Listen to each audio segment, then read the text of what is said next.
Io fanehoana kosa ny firaisankina ireo sy ny fifankatiavana dia mikarakara hetsika ireo mpianatra sy tompon'andraikitra ao amin'ny sampam-pampianarana fitsaboana eny Ankatso ny tompon-kandroany moa izany hetsika izany ary aharitra 3 andro.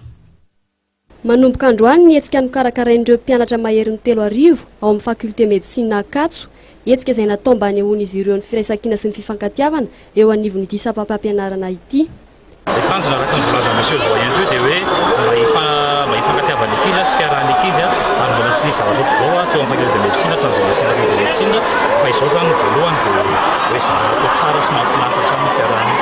Zao vao mandeha ny hetsika culturelle dia maraina zany misy chorale ny médecine humaine, vétérinaire sy pharmacie manao ny hetsika dia ny après-midi vao misy les participation interpromotion zany hoe kolotsaina no avoaka anatin'le izy zany ao anatin'le temoandro.